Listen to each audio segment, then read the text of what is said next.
Cuando se escucha la palabra relatividad, es difícil pensar en alguien distinto a Albert Einstein, pero la primera persona que presentó fórmulas relativistas fue el físico y matemático pisano Galileo Galilei. Galilei fue un gran revolucionario que hizo temblar los cimientos de la física aristotélica. A Galileo no le convencían las explicaciones de Aristóteles para fenómenos como el tiro parabólico, por eso postuló el llamado principio de inercia. Galileo se dio cuenta de que no es posible distinguir de forma absoluta si algo está quieto o se mueve con velocidad uniforme. Lo anterior es lo que se conoce como el principio de relatividad de Galileo.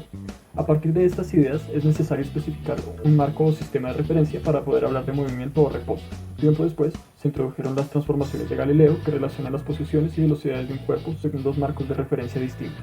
Unos años después, un tal Isaac Newton publicó en 1687 los principios matemáticos de la filosofía natural, con los cuales condensó el principio de inercia de Galileo en la primera ley, descubrió su famosa segunda ley, introdujo el principio de acción-reacción, acuñó el término gravedad y planteó una ley que permite describirla, la ley de la gravitación universal.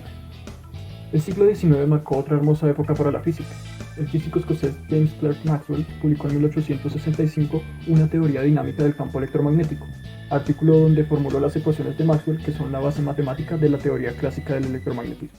A partir de estas ecuaciones se puede mostrar que la luz no solo se comporta como una onda, sino que se mueve a una velocidad constante c de valor aproximado de 300.000 km por segundo. Si las leyes de Maxwell predicen que la luz se mueve a una velocidad constante, entonces no son compatibles con la relatividad galileana, por lo que se abrieron dos opciones.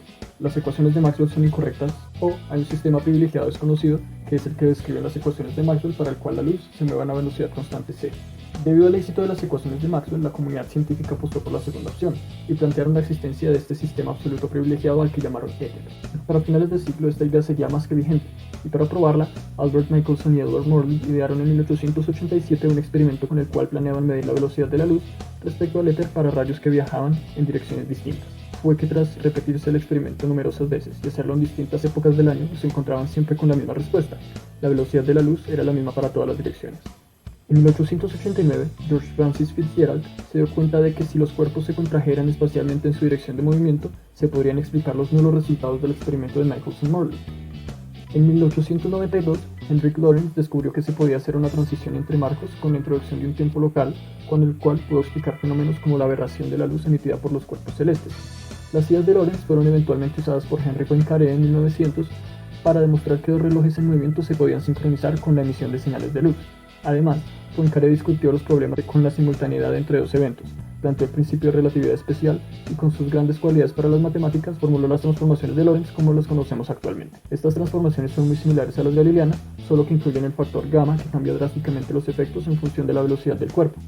Antes de Lorentz, Voldemar Voigt, estudiando la teoría elástica de la luz, obtuvo la forma funcional del factor gamma, pero no reclamó créditos al haber obtenido el factor para un caso particular.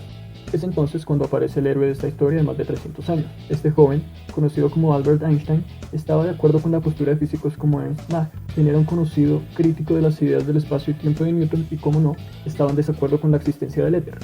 Basándose en las ideas de Lorentz, Fitzgerald y Poincaré, y con ayuda de sus famosos experimentos mentales, publica en 1905 el artículo acerca de la electrodinámica de los cuerpos en movimiento, en el que formula dos postulados de la eventualmente conocida como relatividad especial, el principio de relatividad y la invariabilidad de la velocidad de la luz. Las consecuencias son la contracción de la longitud y la dilatación temporal que se producen cuando un cuerpo va a velocidades considerables respecto a la de la luz.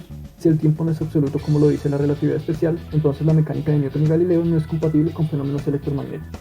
Debido a las más que importantes contribuciones de Lorentz a la relatividad especial, en sus orígenes esta teoría se conocía como la teoría de Lorentz-Einstein. En 1854 Bernard Riemann publica las que eventualmente serían las bases de la geometría riemanniana. Esta geometría curva es en la que eventualmente se basa Hermann Minkowski para definir un espacio acorde a las ideas de Einstein, el conocido como espacio-tiempo de Minkowski.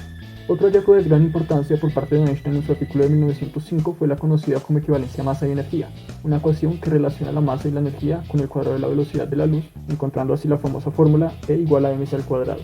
A pesar de estos desarrollos teóricos, Einstein sabía que su teoría todavía no podía explicar las aceleraciones y la gravedad.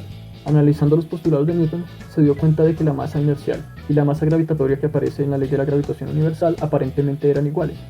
Otro inconveniente conceptual del cual Einstein tomó nota fue el presentado por la tercera ley de Newton. Esta plantea una reacción inmediata entre la fuerza que se ejercen mutuamente dos masas. De hecho, Newton enunció: es algo tan absurdo que creo que no puede acostumbrarse a ello ningún ser humano.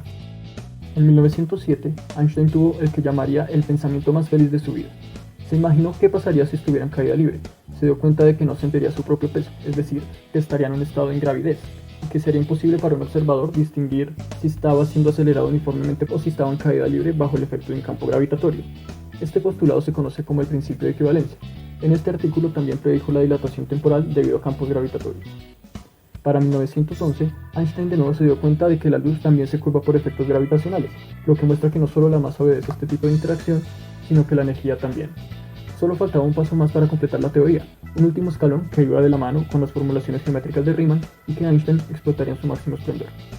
Si todo lo que acontece en el espacio-tiempo se ve afectado por la gravedad, entonces la gravedad debe ser consecuencia de la geometría de esto, o en palabras de John Wheeler, el espacio-tiempo le dice a la materia cómo moverse y la materia le dice al espacio-tiempo cómo curvarse. Teniendo la física, a Einstein le faltaba encontrar la manera matemática de expresar sus ideas. En esta parte de la historia se unieron los matemáticos Marcel Grossmann y David Hilbert. El primero fue compañero de clases de Einstein en el ETH de Zúrich y era un experto en geometría. Ayudó a Einstein desde 1912 con las matemáticas y enfatizó en la necesidad de hacer uso de la geometría diferencial para su nueva teoría. De hecho, esta colaboración llevó al primer artículo fundamental de la relatividad general en 1913.